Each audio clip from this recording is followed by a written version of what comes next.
tahu dalam kasih-Mu ada sukacita, dalam kasih-Mu ada kebenaran, dalam kasih-Mu ada kebenaran, dan kami menjadikan Kau tempat pertama di dalam kehidupan kami.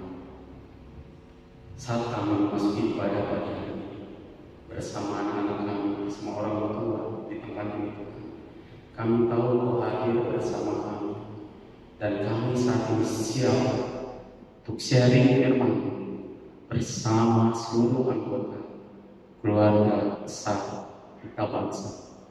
Terima kasih Tuhan, kami mau siap menaikkan pujian untuk mengatakan bahwa Engkau adalah tempat pertama dalam hidup kami. Ya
Shalom jemaat Tuhan, selamat pagi saya ucapkan kepada para siswa-siswi SMP dan SMA Pelita Bangsa. Selamat pagi kepada para guru-guru dan selamat pagi kepada orang tua yang mungkin dan kita berharap bisa menikmati ibadah bersama pada pagi hari ini. Sebelum kita belajar kebenaran firman Tuhan, Mari kita bersama-sama menundukkan kepala, kita berdoa. Mari kita berdoa. Bapa kami yang di surga, Engkau adalah firman yang hidup, yang menghidupkan kami, firman yang tidak berubah dulu sekarang sampai selama-lamanya, firman yang menjadi penolong kami, memberi kekuatan dan pengharapan untuk kami berjalan, menjalani kehidupan kami bersama dengan Tuhan.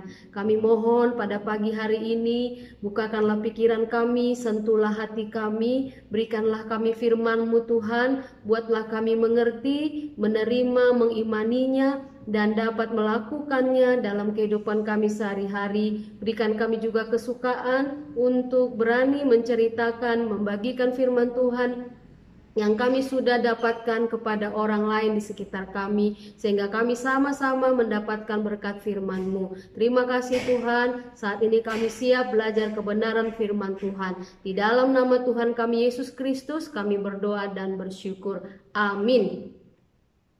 Renungan pagi hari ini berjudul Kasih Menerima Perbedaan. Mari kita buka Alkitab kita dari Kisah Para Rasul 10 ayat 34 sampai 36. Sebenarnya renungan pada pagi hari ini saya bawakan dari satu pasal ini ya, tapi saat ini saya akan membacakan ayat 34 sampai 36 saja. Kisah Para Rasul 10 ayat 34 sampai 36. 34 mengatakan, lalu mulailah Petrus berbicara, katanya, sesungguhnya aku telah mengerti bahwa Allah tidak membedakan orang. Saya garis bawahi kata atau kalimat Allah tidak membedakan orang.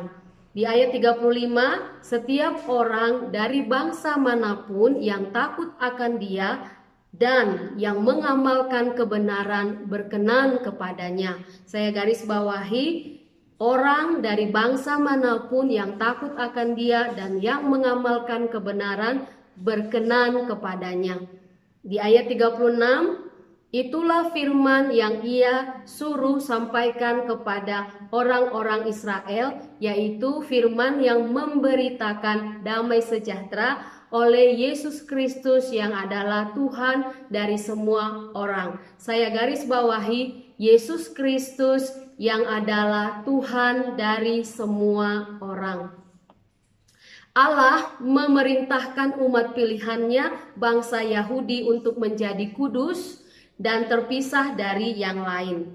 Tetapi Allah memasukkan ke dalam covenant atau perjanjiannya dengan mereka janji bahwa semua orang di bumi akan diberkati melalui mereka, atau semua orang di bumi akan diberkati melalui bangsa Yahudi. Kejadian 12 ayat 3. Ini adalah petunjuk pertama dari Tuhan bahwa Dia ingin memanggil orang-orang dari setiap suku, bahasa, dan bangsa kepada dirinya. Lama kemudian Tuhan Yesus memberi perintah kepada para muridnya untuk memberitakan Injil ke seluruh bumi. Matius 28 ayat 19. Berpijak pada budaya Yahudi dan pengetahuan mereka bahwa Allah telah memilih mereka dan memisahkannya dari bangsa lain, bangsa Yahudi pada zaman Tuhan Yesus tidak dengan segera memahami rencananya untuk memasukkan bangsa bukan Yahudi ke dalam kerajaan Allah. Cornelius dalam perikop yang kita baca ini adalah seorang perwira Roma, adalah orang bukan Yahudi yang takut akan Tuhan. Jadi Cornelius itu adalah seorang bukan Yahudi, bukan berkebangsaan Yahudi, tetapi dia takut akan Tuhan, yang menyembah dan melayani Allah, tetapi belum melakukan salah satu tata cara Yahudi, yaitu disunat. Melalui sebuah penglihatan, Allah memerintahkan kepada Cornelius untuk mengundang Petrus datang kepadanya atau datang ke rumahnya. Permintaan ini dirasa aneh oleh Petrus karena pada zaman itu seorang Yahudi seperti Petrus tidak bergaul dengan orang yang bukan Yahudi. Untuk mempersiapkan Petrus, Allah berbicara kepadanya melalui sebuah penglihatan. Ketika Petrus sedang berdoa di atas rumah, dia melihat langit terbuka dan turunlah kain lebar yang berisi berbagai jenis hewan yang haram. Ada suara yang meminta Petrus untuk menyembelih dan memakannya. Ketika Petrus menolak dan berkata, dia tidak pernah memakan sesuatu yang haram dan tidak tahir, Tuhan mengatakan kepadanya bahwa apa yang dinyatakan halal oleh Allah tidak boleh dia nyatakan haram.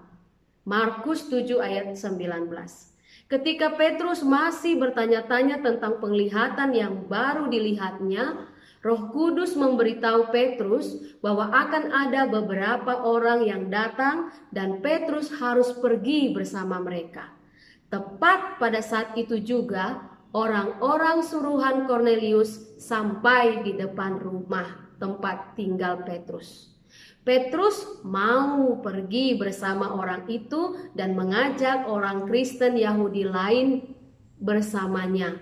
Padahal dia tahu bahwa orang yang datang menjemput dia itu bukan orang Yahudi, dan dia tahu juga dia akan dibawa ke rumah seorang yang bukan Yahudi. Tapi karena Tuhan sudah berbicara kepada Petrus melalui malaikatnya, Petrus taat.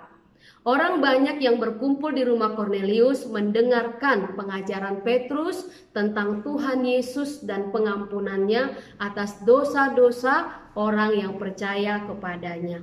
Tiba-tiba Roh Kudus turun di tengah-tengah orang-orang bukan Yahudi yang percaya itu, membuat orang-orang Kristen Yahudi sangat heran. Petrus menyuruh mereka untuk dibaptiskan. Kata Petrus, mereka juga menerima Roh Kudus sama seperti kita.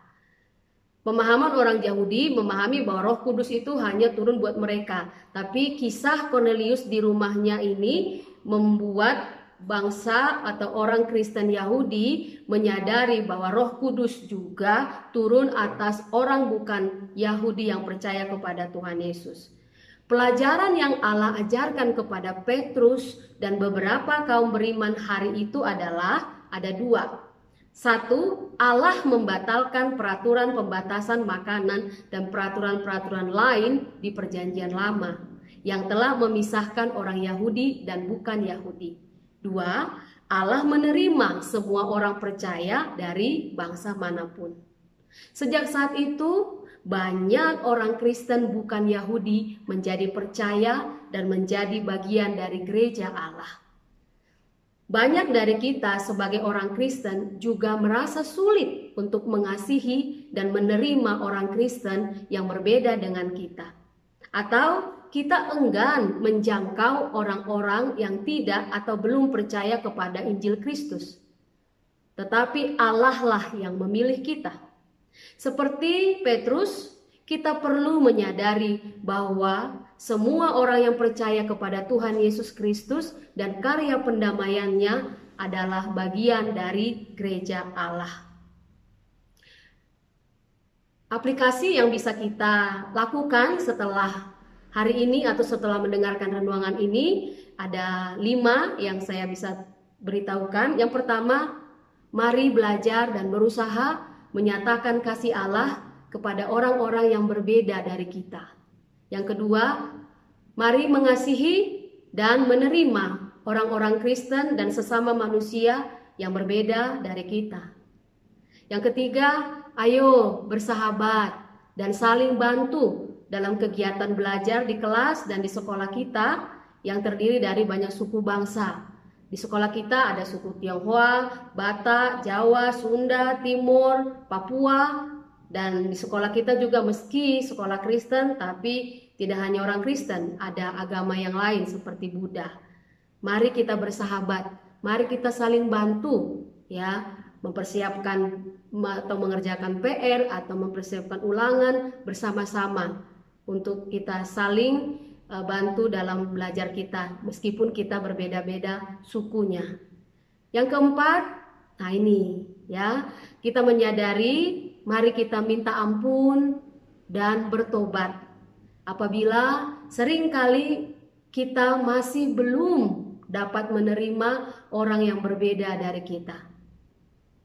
Dan yang terakhir dan yang paling utama ini adalah mari mengabarkan Injil kepada orang lain bahwa Tuhan Yesus Kristus mati untuk semua orang dari segala suku, kaum, dan bahasa. Demikian kebenaran firman Tuhan. Sebelum saya tutup dalam doa, saya mau ingatkan inti dari renungan pada pagi hari ini. Seperti firman Tuhan tadi di Kisah Para Rasul 10 ayat 34-36. Pertama adalah Allah tidak membedakan orang. Kedua, setiap orang dari bangsa manapun yang takut akan Dia dan yang mengamalkan kebenaran berkenan kepada Allah.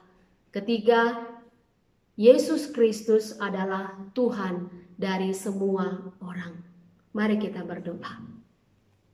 Terima kasih banyak Bapa kami yang di surga untuk kebenaran firman Tuhan yang menasehati kami pada pagi hari ini. Kami berdoa dan memohon belas kasih-Mu, bantulah kami untuk mengasihi sesama kami, umat manusia yang berbeda dari kami. Kami minta ampun bila selama ini, bahkan mungkin saat ini ketika Engkau mengoreksi hati kami masih sulit untuk menerima, masih sulit untuk bersahabat dengan orang yang berbeda dari kami. Kami minta ampun Tuhan.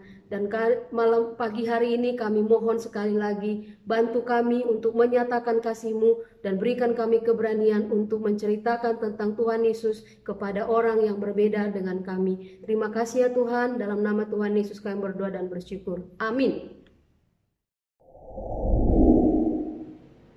Terima kasih Tuhan untuk firman yang sudah disampaikan oleh hamba-Mu. Biarlah firman itu terus bertumbuh, berakar, dan berbuah dalam hati setiap pendengarnya. Dan kami percaya Tuhan, seluruh sivitas akademika di Pelita Bangsa ini akan terus mengalami Tuhan untuk dalam setiap langkah kehidupan yang berfirman. Dan kami percaya Tuhan, ketika kami mengenalkan dan menjadikan Engkau sebagai Tuhan bagi kami, Tuhan terus akan menyertai kami dan Engkau terus bekerja di dalam kami. Biarlah kami terus sepanjang hidup kami mengandalkan Engkau.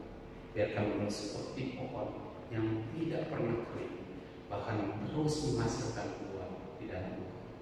Terima kasih Tuhan Yesus.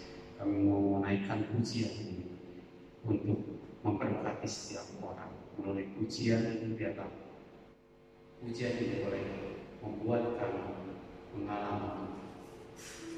Berkatilah orang yang mengandalkan Tuhan, yang menaruh harapannya pada Tuhan.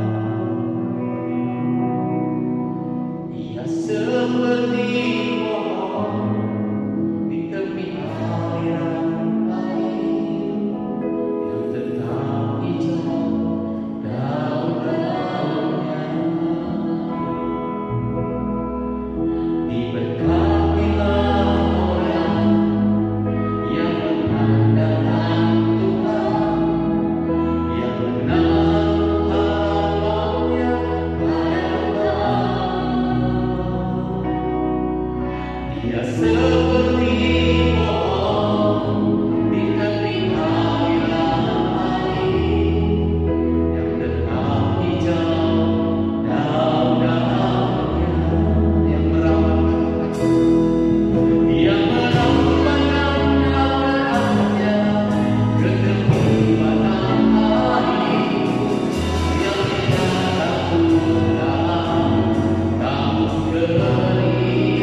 yeah.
tak pernah berhenti menghancurkan buahnya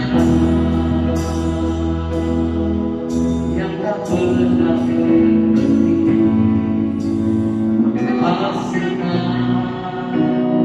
buahnya.